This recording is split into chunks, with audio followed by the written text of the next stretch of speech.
love letter, a promise to never leave, written on a leaf. Oh, yeah. Pretty romantic, man, you know?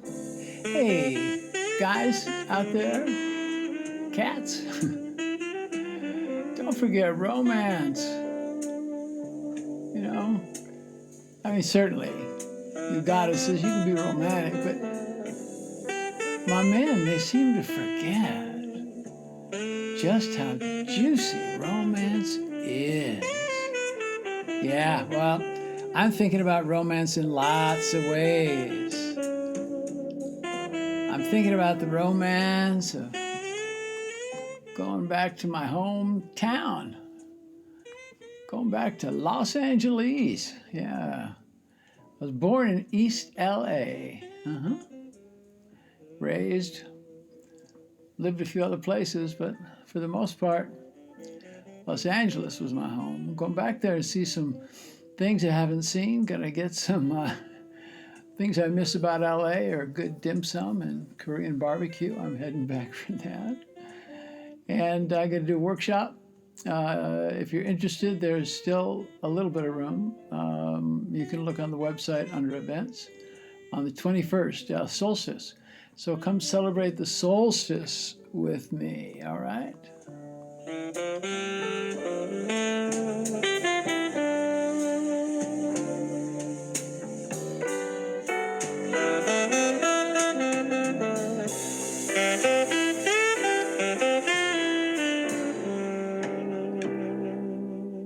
All right, there's some important words here right now.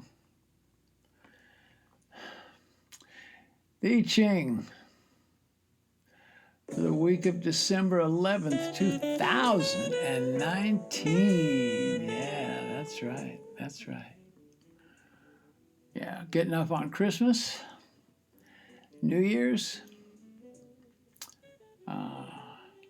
Hey, at the end of this, stay tuned. I just decided I'm going to read you a poem at the end of this that I wrote. All right. We were talking about romance. Can you imagine writing a love letter on a leaf? How cool would that be? All right. It's like how many angels can dance on the head of a pin? Yeah, more than we can count. The I Ching for the week of December 11th, 2019 is number 17, SUI, following and leading. We're doing one or the other, and if we're not, we're stuck, right? We're stuck. So decide what it's going to be. And the wisdom of the oracle going to help us walk through it, because this is the time to make some decisions about what this next cycle is going to be like. And this is preparation for the cycle. The Ching, the hexagrams made up of 2 trigrams, solid and broken lines, yin and yang. They come together and they give us some information. Above, it represents the open, free, unhindered. The open mouth symbolizing quiet truth. Oh, yeah.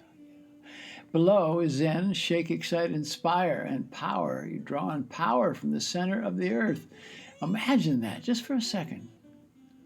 Imagine the center of the earth, that, what do they call it, magma, that stuff that's going on not too far down is hot fire. And we can draw that up into our body. It just takes intent. The wisdom in following, we must adapt to the movement of the situation. If you are to lead, lead for the betterment of all. Yeah, we're going to talk about that, man. You know how tough leaders can get, you know? Egos come in, and followers give themselves away, and that's not the idea. You know, following a truth is really great, but, you know, following things from ego, that is disaster, right? Inspiration comes. As the season has changed to winter, just as there's a seasonal turning point in the natural world, this section, this gua, signals that all sentient beings are at a turning point, a hormonal change of the inner seasons. This is a joyous time, a time of celebration, and don't forget that. Seasonal changes are coming, and they're on fire, right? And it's happening rapidly. And it's not just the weather that changes. We change internally. We're wonderfully adaptable, this mystery of the human body. That when the seasons change, we change in ways that we work with the light differently. We work with the right foods and all that. What I think about diet and vitamins and that kind of stuff. When the seasons change is a great time to readjust, right? Readjust your diet, readjust your meditation. Not about being strict and you can't have this, you can't do that, but except you got to eliminate sugar. But this change is now a great opportunity. You're being shown to follow an ideal or a person that you respect. Or, with equal intention, you may feel it's time to take a role of leadership to facilitate the great changes that are coming. These changes, they have multiple faces, and they're all occurring at the same time, and that can be confusing, right? You'll see it. I mean, you're already seeing it, the face of change on the streets, and you will feel the corresponding change within. I was just in New York a little bit ago, and I see the changes of the folks on the street in New York. It means pay attention. That's what that call is. When the call comes, either from within or from outer forces telling you that it is time to come to action, you must make careful considerations. The universe and her agents are bringing much to your table. That table of celebration, the ritual table. The question comes, and you're adapting to the intensity of this presentation. The question says, will you accept a leadership role or choose to follow and support the great changes that manifest on the soul level? Or do you move to support what appears to be outer social discontent? That's where we say working for Gaia, working for the greater good. Either choice will be a benefit. Be still and listen to your inner voice of the divine guidance. That voice that you've heard and it's been and assisted you in making good choices. When you feel that you're in touch, when you're in that place of quietude in prayer, in front of the altar, just being as empty-minded as possible, listen. The Tibetan monks say that the ideal is to have your feet on the ground and head in the clouds. So I say that, and I say, get to that place and bust your move. Do it. Okay. This is a big one, and a big idea. See, if you're considering following a person or an idea, or if you find yourself in a position to be followed, be certain that your reasoning is clear and your intentions are pure and without avarice. It's a recipe for disaster if you pursue leadership based on gaining power or the aggrandizement of the self, or just doing it to get laid. You know what I mean? That's not it. Or, if you choose to follow a person or an ideal because of peer pressure, or it makes you look good, that's not the way to get there. If you do, you will make some advances, but they don't stay, and whatever advances you get ain't going to make you happy. The Zen archer becomes the arrow. The arrow carries the soul of the archer to the target. Before the arrow is released, it has already hit its mark. Contemplate that for just a second. Take a breath. Close your eyes.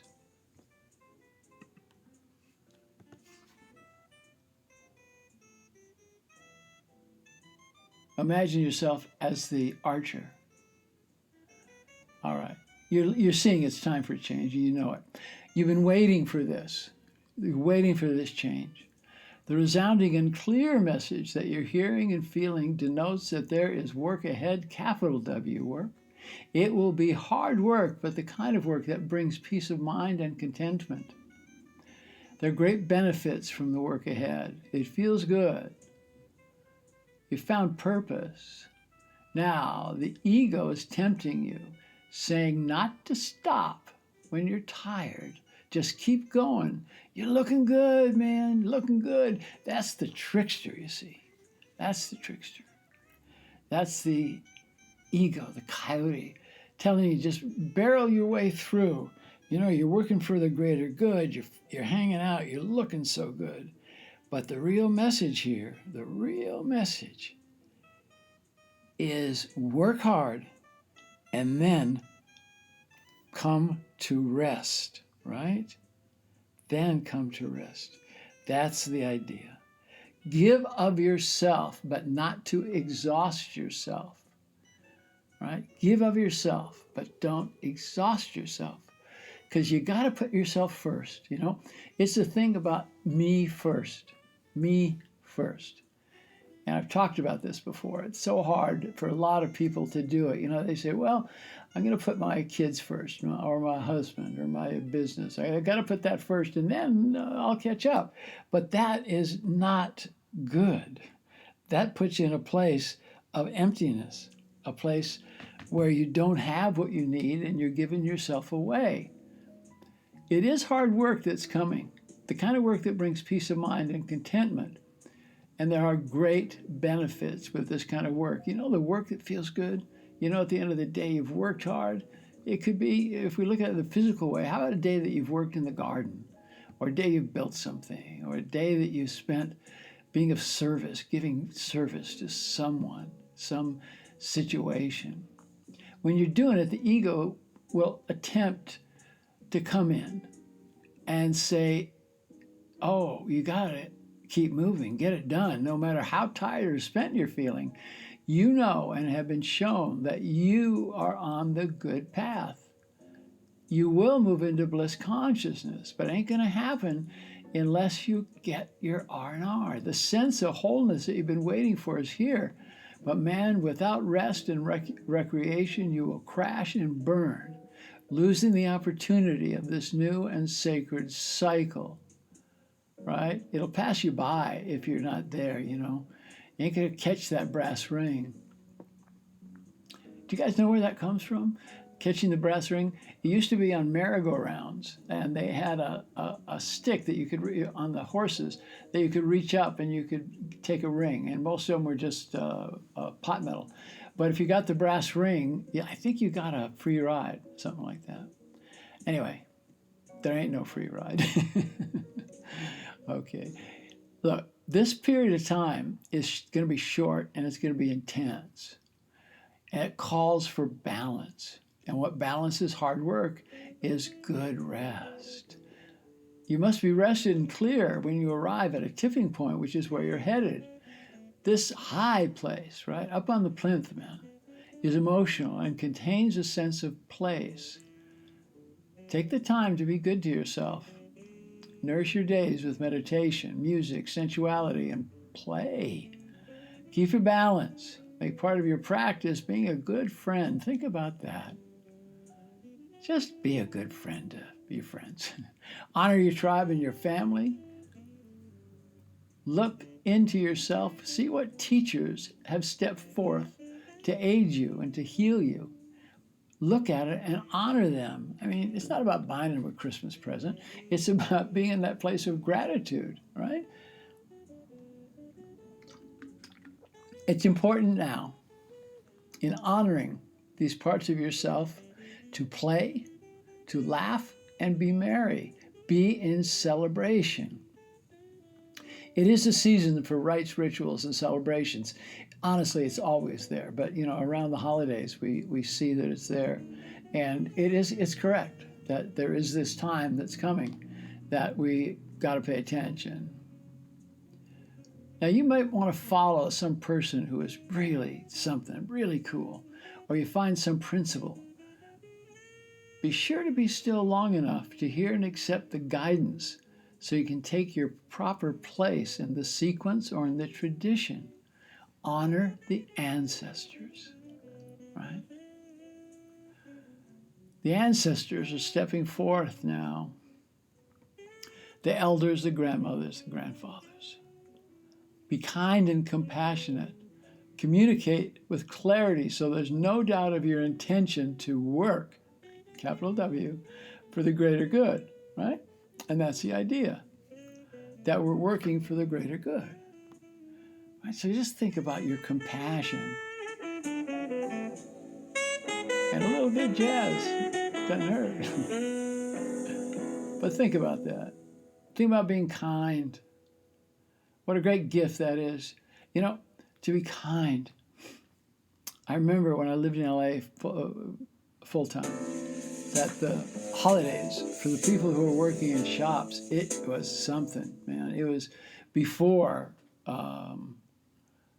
the greed of the Amazons and stuff, where people really went into the stores. But they were, you know, they were kind of harried and in trouble. Not in trouble, but they were harried, and so many people were coming in and demands and that stuff.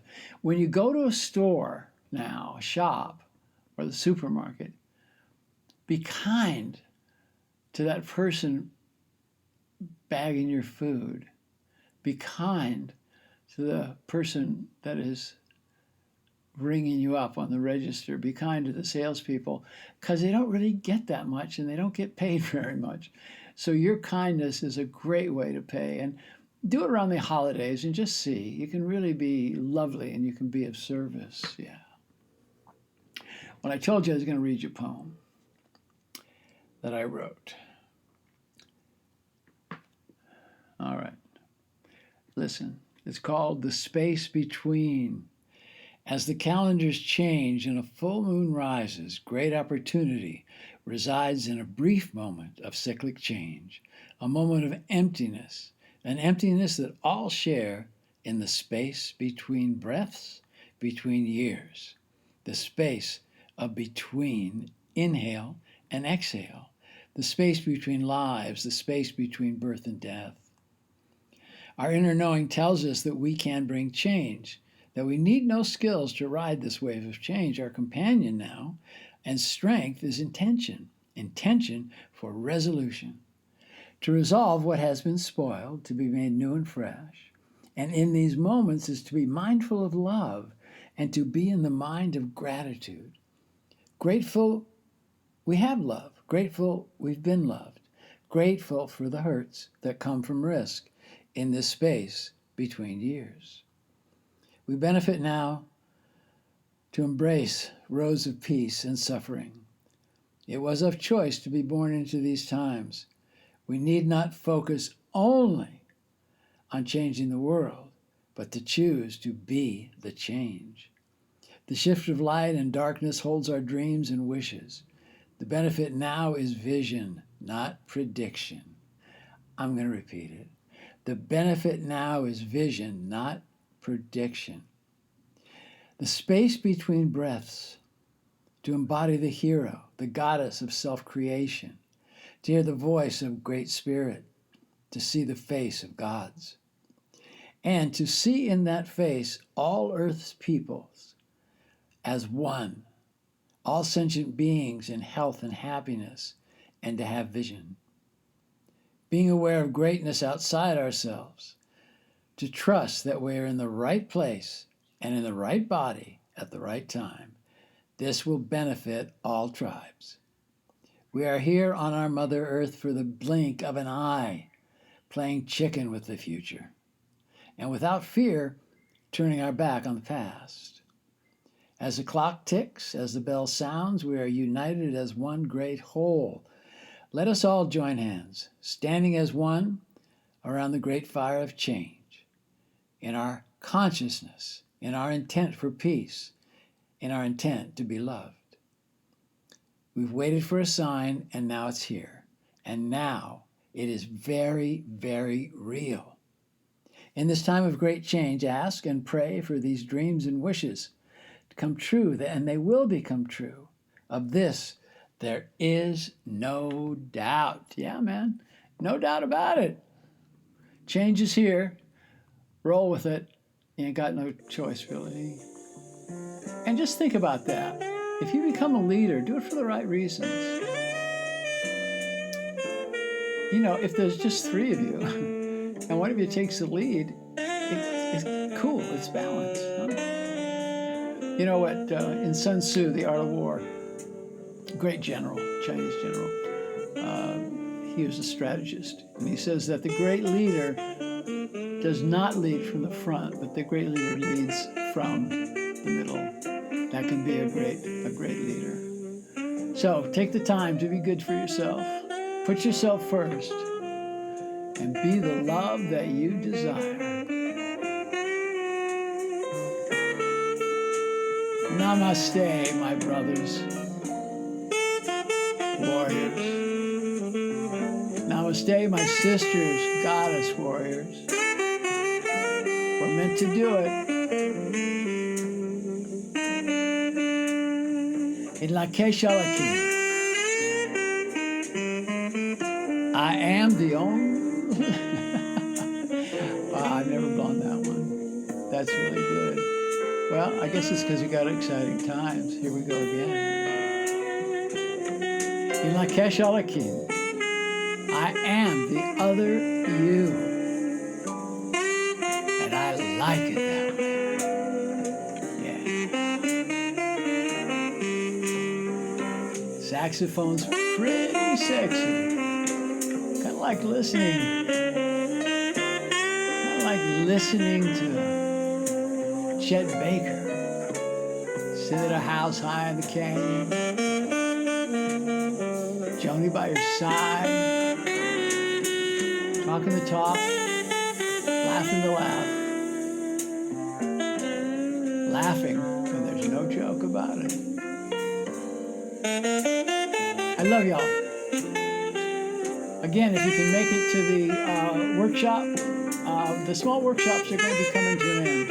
I'm going to be doing some retreats and get away for a while. So stay tuned. Again, I'll say it, be the love that you desire.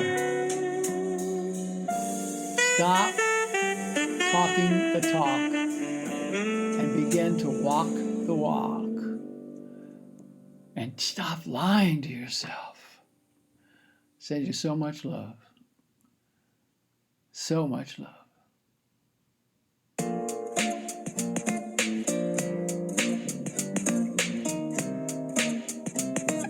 I just thought you might want to get up and dance after this one. It was heavy. So, bust a move. Feel it go through your body and soul. All right, find some music you like. Light some candles at sunset. Bring ritual into your life in a big way. In La Keshalaki, I am the other you. I got it right.